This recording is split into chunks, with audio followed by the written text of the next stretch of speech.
Sanctity of the U.S. Capitol, the seat of American democracy, was breached on January 6th as rioters ransacked the halls of Congress. The chaos and violence resulted in not just destruction, but death, including the loss of a Capitol police officer.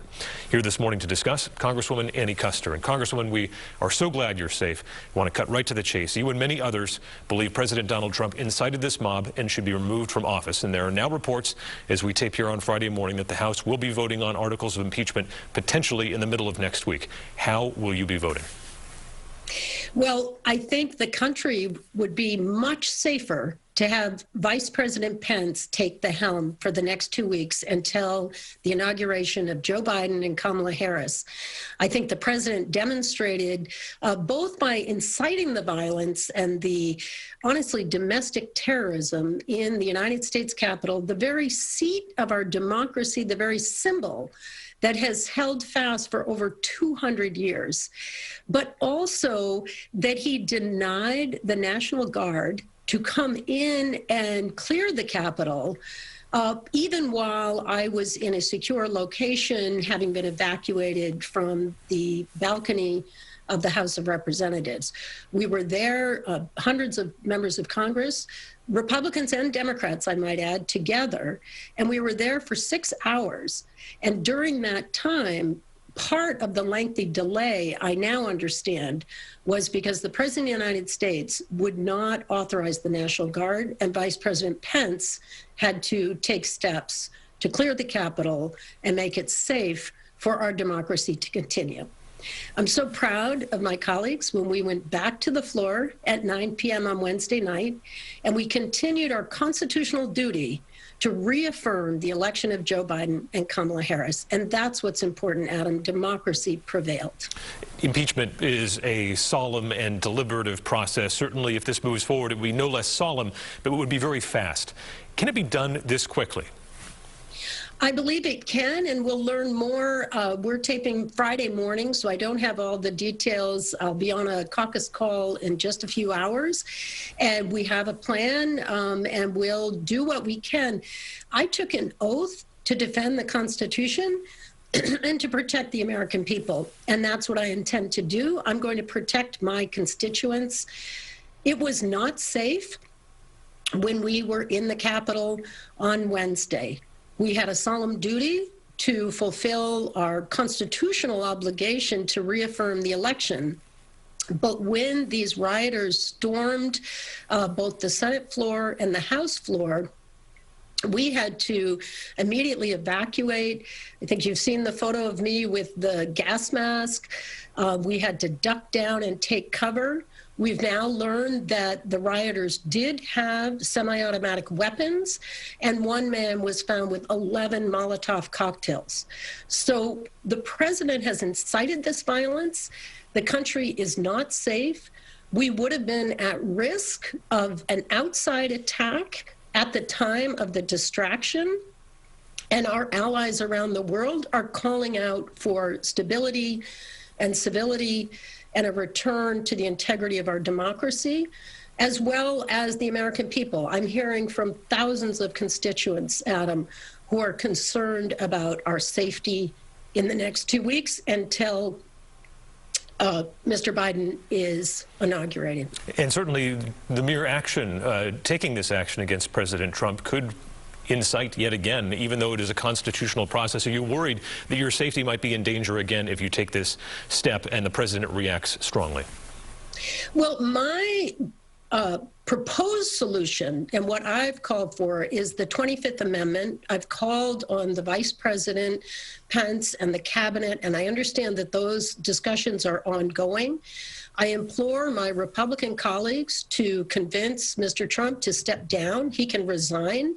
So it would be only as a last resort if these steps are not taken in the next several days.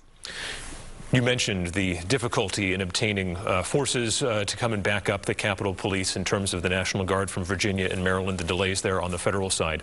This is a parallel issue here, but do you think this strengthens the cause for D.C. statehood, the fact that it was powerless essentially to act in this situation? Well, I think there will be a thorough investigation. I've been reading up on what's known already this morning. There are overlapping jurisdictions that delayed the decision making, but ultimately there were decisions that were made early in this process that failed to support the Capitol Hill Police. I want to make a point of thanking the Capitol Hill Police. I have such gratitude for these officers who protect us every day in the Capitol, but on Wednesday literally put their lives on the line to get us to safety. And they really prevented extraordinary bloodshed. Adam, I want to explain to you that now that I've pieced together the timeline, it was right after I was able to escape the chamber that the gunshots were fired into the House chamber, and that shortly after that, that the perimeter of the chamber was breached, and the some call them seditionists, but certainly rioters made their way onto the floor of the House. That's only minutes, 3, 4, 5 minutes after there were hundreds of people on the floor of the House, well over 100 members on the floor. The press was there, the staff was there, and the Capitol Hill Police themselves. So if someone had opened fire with an automatic weapon, we would be talking about a mass casualty event with hundreds of deaths. So I'm so grateful for the frontline officers who did their part. But look, Adam, we know what security looks like on Capitol Hill and in Washington. If you look at the photos, any major demonstration, the photos from the inauguration or from a Black Lives Matter, for example, demonstration, you will see full-blown riot gear. You'll see paramilitary, military, Department of Defense, National Guard coming to protect these iconic institutions of our democracy. That decision-making failed, and I want to make sure that that was not a political decision with anyone at the White House protecting these rioters. There were Granite Staters in that crowd, and we've learned that a police chief from within your district was there, the police chief of Troy, New Hampshire. What do you think about that? Well, I would love to talk to him, and I will reach out to him so that I understand what his motivations were. I think he is a very good example of distinguishing between the right to free speech and the right of your First Amendment right. I've said this repeatedly. I was disappointed by the results of the election in 2016 when Donald Trump was elected. And it's not unusual for people to bring their thoughts and ideas and solutions and grievances to Washington and to Capitol Hill. So from what I've read, I understand the police chief is an ardent Trump supporter. And there were many, I call them tourists, political tourists. I saw them on the streets for days before the rally who came. But this is to distinguish the inciting of violence. And I think this police chief has spoken out about the anarchy, that he is opposed to the people who breached the Capitol, broke windows, destructed property, and put everyone at risk. I had two friends, Adam, my closest friends, were hiding, barricaded in a room. It's the door that you can see from those photos of the rioters streaming through the rotunda. And they were barricaded in there for 5 hours, fearing for their life. I feared for my life. And I protected my colleagues, and we got to safety with the assistance of the Capitol Hill Police. But I think everyone needs to understand, and frankly, my Republican colleagues and every Republican needs to make a decision in these next 2 weeks. Who do you stand with? Do you stand with our democracy or with anarchy? And that's a very serious decision. I'm so pleased to see my Republican colleagues, both in the House and the Senate, calling for the resignation of Mr. Trump and calling for Vice President Pence to step up and resume order, decency, and the integrity of our democracy. We have multiple crises, of course, unfolding at once here. The COVID-19 pandemic is still ongoing.